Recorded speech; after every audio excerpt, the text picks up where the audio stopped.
pulled no tricks. The engine tip, I got the log today. The engine tip was like 165. Manifold, probably cold crap. So initial pull, customer modded the car.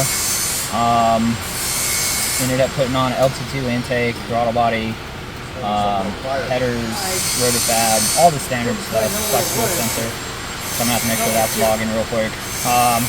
But as you can see, it actually made way less than the stock as it went.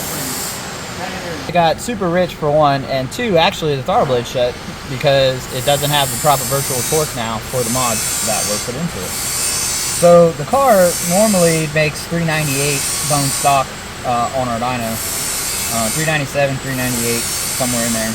But as you can see, it made like 320 something because the throttle blade closed. For you guys out there, they're just like, oh, it's just bolt-ons. I'm just throwing this stuff at my car and blah, blah, blah. It'll be fine. The trims were off 20% with the stock tune, just to begin with. The fuel was off a full point. The cam retard was basically absurd. And the, like I said, it ended up closing the throttle blade. That's what happens when you mismatch the combo to the stock tune and don't get it taken care of. So I'm gonna load my tune now. I'm gonna go back over that log and make sure that the flexible sensor was working. And for right now, we're on pump gas. So to keep everything as even Steven as possible, because you know, pulling tricks doesn't help anybody. We will get back on the video in a second once we have the new tune loaded up, make sure everything's working, and then we'll show you the difference of just the initial tune, like my guest tune. What causes that shit? Like for the throttle body just to snap close like that? Virtual torque. So if you don't have enough virtual torque for what the car is trying to actually make, or you don't have the virtual torque laid out properly, versus, so basically, long story short, the car asks for engine torque. So you have applied pedal position, APP, right? So on APP, as soon as you put the foot down, the car has to go through three checklists. It goes through engine torque, transmission torque, and virtual torque. So it looks over at the engine and says, hey, I just got requested this much. How much am I allowed to give? Then after it says, okay, cool, I'm allowed to give this much, it passes it over to the transmission. Then the transmission says, hey buddy, nope, I can only give you so much. Once those two are done, it passes it back over to virtual torque, and virtual torque is the final say-so of how much it'll allow the engine to make, or, you know, however you want to say that. So this happens to be a stick shift, so really there is no, you know, virtual torque stuff, or excuse me, trans torque, that we really have to worry about. The rest of it is all virtual torque, and engine torque, allowed engine torque. Now, depending on the year of the car and how high up the mile an hour goes, and especially for you guys that tune on the streets or that do this remotely with me, 99% of the time, everything's fine. The 18s are weird. So you may tell me I have a 17. I may tune it like a 17, but the virtual torque's going to be completely out of whack because the engine torque versus virtual torque on the 18s, for whatever reason, like legit 18s, build, not just build year, but anything after September, October, I think, of 2017. It's technically an 18 and has those kind of operating systems. Basically, they suck. So I don't know what GM did in their algorithm. I don't really care. It's hot trash. But we have to completely tune around it. And normally it won't manifest itself till later up in the thing. And what's crazy is a lot of the cars are different. You can put the same strategy in one 18 and it'll work. You put that same strategy in another and it won't.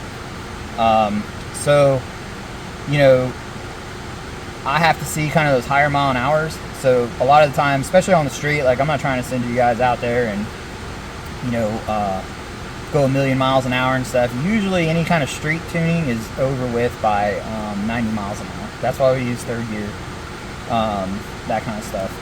So, but when you go to the track or you're in a controlled environment and you're going, you know, much faster than that, that's the first time we may see those problems manifest. Now, when you're in the car and you're going after it, you may not notice so much, but on the dyno, it's 100% evident, and in your elapsed times and things like that, it'll be evident that there's definitely something going on. But a lot of people won't catch it, and I won't see it in the log until you get up there in those mile an hours that make it happen. So, those are just things that we have to work through. This car happens to be a 22, which has its own little set of problems. There's also a check engine light that I didn't bother checking. I'm sure it happened probably, as the parts were installed, they left the battery connected.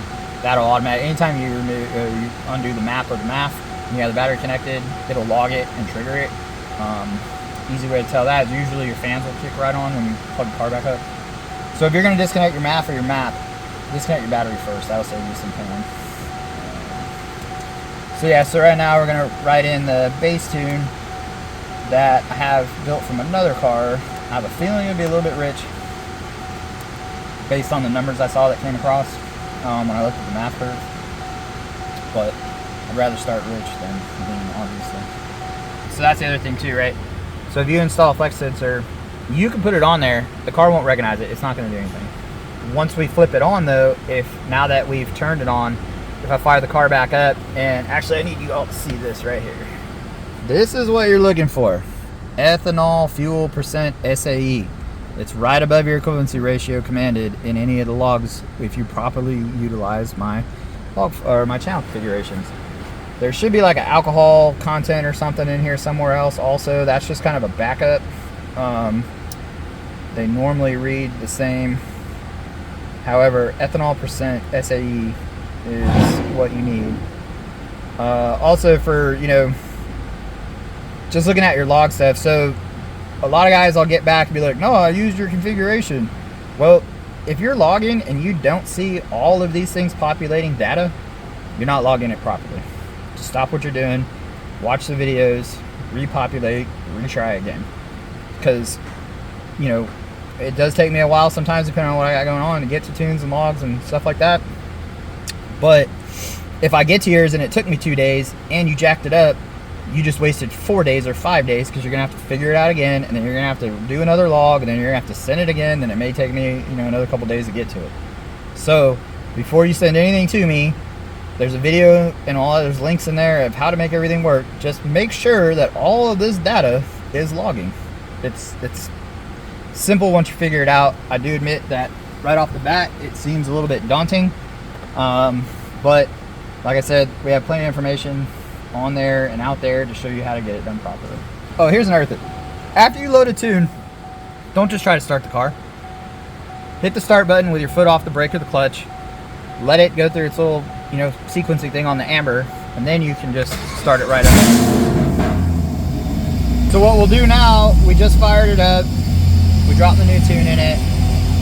And also in your configurations and stuff, or in the email that you get, it will say, make sure that your flex fuel sensor is logging and that it's logging, 9 to 12%.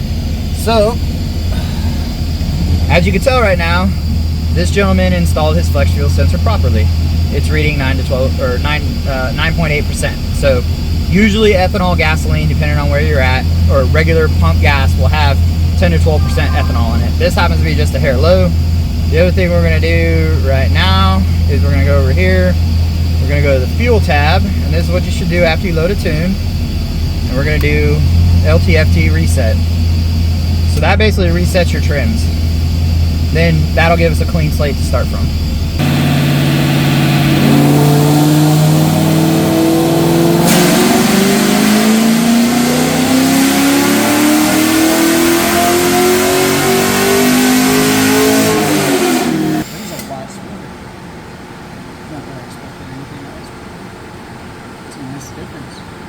I knew it was going to be a little bit rich because I looked at the base file that I used for this, and I was right. But it trimmed out pretty well before the hit. However, just from the tune, what did we gain? 124 rear wheel. I'm not saying that 124 rear wheel is a real number. What it's saying is that if you install this stuff, don't get a proper tune, you may as well hit yourself in the teeth with a brick. Because your smile's gonna look just as dumb as you driving around with your shit as fucked up as that. That's methed up. That's methed up, dog. So anyway, and look, and honestly, we'll probably pick up another 10 to 12 just on pump gas. Because if you look down at the air fuel line, like I said, this is the base file that I send out, depending on your mods, just so that I know that when you hit the street, you're not gonna come back and say, oh, my car was lean, or if you don't remember to look at your wideband, you got no one to blame but yourself. We're gonna make a simple adjustment on here. I'm not going to show you where or how, what I'm doing. And then we'll be tuning for E85 as well? Yes, he's got about a quarter of a tank, so depending on how much I don't know how much he brought. Yeah. I would assume 10 gallons is what we normally tell people. But for you guys out there, especially the remote tune people, what we do is I have you run it down to like fumes, go fill it up, and here's the thing with E2, right? So as the E is translating out, it's adjusting the tune, adjusting the tune, adjusting the tune. So you can't just leave the E gas station from pump gas and go hammer the car. It's gonna go to 14.7 because it doesn't know what to do. So it has to translate out and flatline. Then you got to drive it a little bit. Usually takes like 5-10 miles to mix it up. And then kind of give it like a half hit or two just to let the car wake up and figure out what the heck it's doing. At that point, then you can usually hammer it. So usually what we do when we mix the E on the dyno, we'll drive it for a while, we'll drive it for a while, we'll drive it for a while. I'll kind of whap it once or twice, and then I'll do like a half hit, and then we let it sit. Then we'll come back and start doing the tuning. And that's the same thing you guys got to do on the street. And the same thing that's going to happen every single time that you go to the E station and you're getting a different content. The car has to adjust, then it has to figure out what the heck's going on, has to flatline, and then it will start to respond.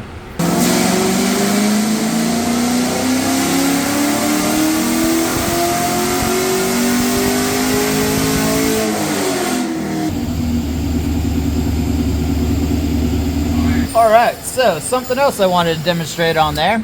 If you look at the two power numbers, we basically pulled a full point of fuel out. It's still under 13.0, 12.8-ish, whatever, but it's full point all the way across the board. Turn back over there and look at how much power it picked up.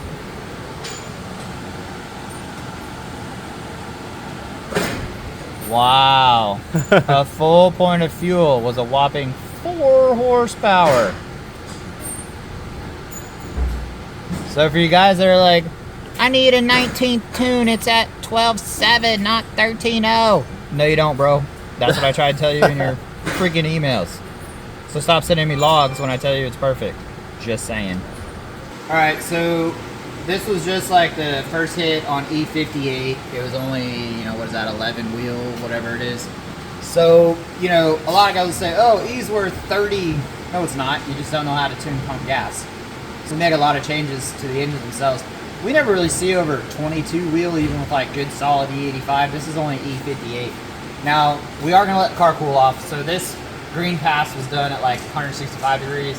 After we mixed the fuel and all that other stuff, got it to E58. This was done at like 190 degrees. It was actually 205 degrees by the end of the run. But what I do want to express here is, look, I made no tuning changes to anything.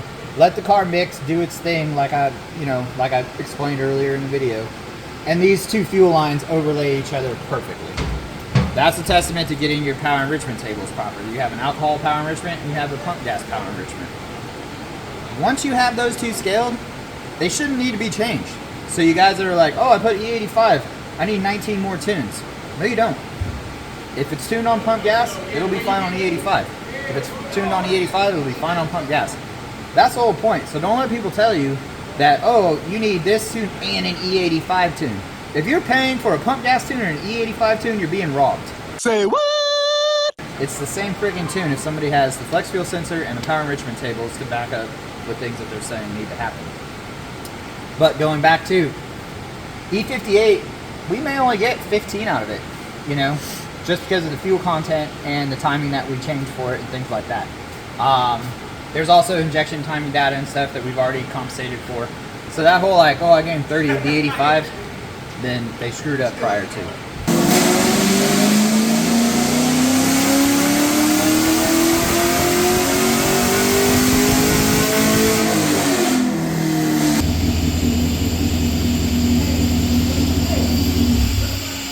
When the car came in, like we discussed earlier, it was modded but not tuned. And it actually made way less than stock. So that was due to the throttle body closing. The initial tune for pump gas ended up at 449, 451 over the 324, 399. And basically got the fuel, we run them a little richer than people say we do. I mean, I could probably lean this out a little bit, but I don't really see a need to. So we ended up in that 12.8 range, 12.85, whatever. Then we put it on E Unfortunately, it only got to E58. So we got everything cooled back down, and then from E58 to, or excuse me, from pump gas to E58, we ended up at like 19, 19, which is pretty much what I said, I think. I said 18, right? Yeah. So, and notice though, there was no fueling changes like I mentioned earlier, because you tune properly and have your proper power enrichment curves dialed in, your pump gas and E85 line, E85 as in the scale slide above 30%, should line right up. 12. It's like 12.88 and 12.85. So no, like basically no change. No change. Like Yeah. you're It's talking minuscule. tenths of points. You know, I mean, Right. nothing. So, but anyway, yeah. So hopefully we're gonna have a customer go test drive. But I think, what did we say it was? 140 something gain Yeah. from a tune. So I guess I could say I got a 150 rear wheel tune on a freaking bolt-on car, which you'd be an idiot if you believe that. Right, because those first numbers really aren't true. It's, Well, I mean, they were true. Like, well, it would've true been- as in that's what it's made, but yeah, it would have been like 398 if it Right. was dead stock. right. You know, so 398 400. So what you could say is we'll take the 398 400 number, and so 170 wheel, or excuse me, 70 wheel. My bad. From adding the Protofab, E58 Headers headers and a LT2, LT2 95. and a 95 month bar.